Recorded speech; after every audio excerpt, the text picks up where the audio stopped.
గన్నవరం నియోజకవర్గం యార్లగడ్డ వెంకటరావు గారి పరిపాలన. అందరికీ నమస్కారం అండి.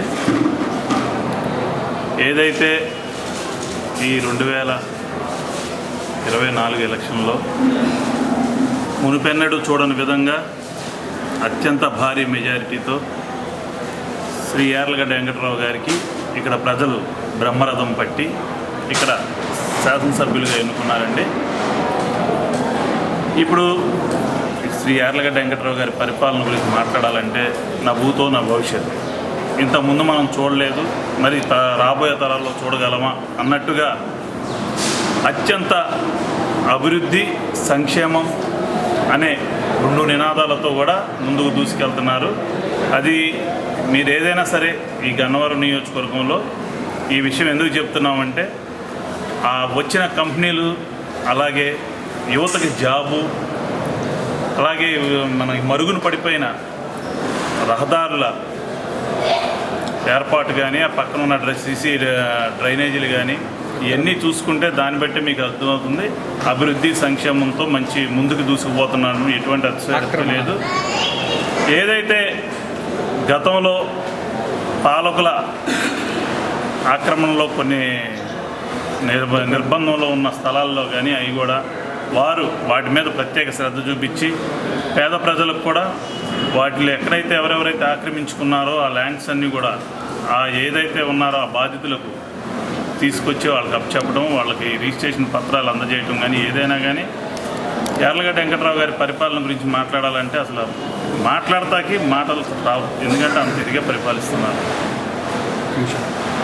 ఏదైతే మన యార్లగడ్డ వెంకటరావు గారు ఇక్కడ గన్నవరం నియోజకవర్గం ఎమ్మెల్యేగా బాధ్యతలు స్వీకరించిన నాటి నుంచి గన్నవరాన్ని సరికొంత ప్రాంతాల్లో మంచి నూతనంగా, అంటే ఎప్పుడు చూసినా ఇరుకు రోడ్లు, ట్రాఫిక్తో అసలు నిత్యం భద్రత లేకుండా అభద్రతా భావంతో మెలిగే ఈ నియోజకవర్గంలో ఈరోజు ప్రశాంతంగా ఏదైనా ప్రయాణికుడు ప్రయాణిస్తున్నారంటే మీరు దీనికి నిదర్శనం ఏంటంటే ముందు మన గాంధీ బొమ్మ సెంటర్ తీసుకోండి. అంటే మనకు తెలిసి 40 సంవత్సరాల్లో నేను ఎప్పుడూ కూడా అంత పెద్ద రోడ్డు కానీ, ఆ గాంధీ బొమ్మ సెంటర్లో ఆ విధానం కానీ, ఆ పచ్చదనం కానీ ఎప్పుడు చూడలేదు. మన ఏదైతే యార్లగడ్డ వెంకటరావు గారు ఇక్కడ ఎమ్మెల్యేగా బాధ్యతలు స్వీకరించారో ఆ రోజు నుంచి కూడా ఇక్కడ ముందు ఆయన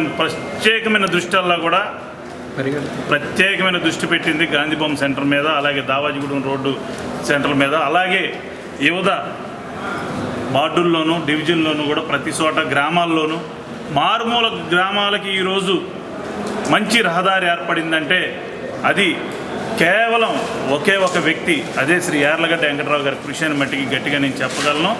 అలాగే డ్రైనేజీ వ్యవస్థని చాలా ఏంటంటే అసలు రహదారి అంటే వెళ్తుంటేనే ఆ డ్రైనేజీ వాసనతో చండాలంగా ఉండి అసలు ముక్కు మూసుకుని వెళ్ళిన సందర్భాలు ఎన్నో ఉన్నాయి. అలాగే మన కోనాయి చెరువు నుంచి బీబీగూడెం వెళ్ళే రోడ్డు అది ఎంత అసలు అశుభ్రతంగా ఉండేదో అలాంటి రోడ్ని ఈరోజు ప్రతి ఒక్క ప్రయాణికుడు కూడా నిబ్బరంగా వెళ్ళి ప్రయాణం చేసే విధంగా ఆ రోడ్ని కూడా చక్కదిద్దారు. అలాగే ఎక్కడ దుకాణాలు ఇవన్నీ కూడా రోడ్ని ఆక్రమించేసుకొని ఉన్నా సరే వాళ్ళ బాధ ఉంటుంది, కానీ ఆక్రమించుకొని ఎదురుకొచ్చి రహదారిని కూడా ఆక్రమించుకున్న సందర్భాన్ని కూడా శుభ్రంగా అదంతా కూడా వెనక్కి జరిపించి ఈరోజు రహదారులన్నీ కూడా వెడల్పు చేసి ప్రయాణికులకు సౌలభ్యంగా తీసుకొచ్చినట్లో ముందస్తుగా యార్లగడ్డ వెంకటరావు గారికి మా గన్నవరం ప్రజల తరపున ముందుగా ధన్యవాదాలు తెలియజేసుకుంటున్నాం.